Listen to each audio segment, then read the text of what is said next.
சும்மா இருக்கிற செல்லக்குட்டி பூனைக்கிட்ட அவங்க அந்த சார்ஜர் வயரை பிடிச்சி ஆட்டிக்கிட்டே இருக்காங்க. அந்த செல்லக்குட்டிக்கும் ரொம்ப கோபம் வந்துடுச்சு. அந்த சார்ஜர் வயரை எப்படியாவது பிடிச்சி அதை கடிச்சு போட்டுடலாம் அப்படின்னு சொல்லிட்டு செல்லக்குட்டியும் ரொம்ப போராடி அந்த வயரை பிடிக்க ட்ரை பண்ணுது. ஆனால் அவங்க ரொம்ப விடாப்பிடியாக அதை பிடிக்க முடியாத அளவுக்கு அந்த வயர் பிடிச்சி ஆட்டிக்கிட்டே இருக்காங்க. ஆக்சுவலாக அவங்க அந்த குட்டி பூனைக்கிட்ட விளையாடிக்கிட்டு தான் இருந்தாங்க அந்த சார்ஜர் வயரை வச்சுக்கிட்டு.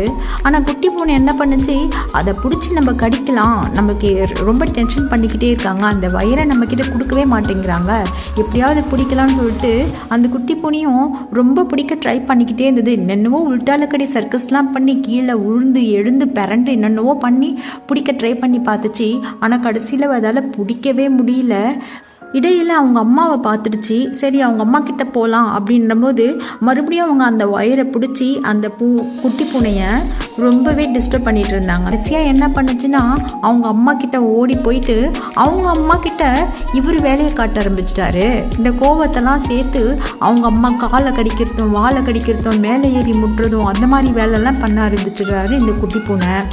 இந்த வீடியோ பார்க்கறதுக்கு எனக்கு ரொம்ப பிடிச்சிருந்தது, அதனால தான் உங்களுக்கு நான் ஷேர் பண்ணேன். இது வேறு எந்த பூனையும் இல்லைங்க, எங்கள் ஊரில் எங்கள் வீட்டில் எங்கள் அண்ணி கூட குட்டி பூனை விளையாடினது தான் நான் வீடியோ எடுத்து போட்டேன்.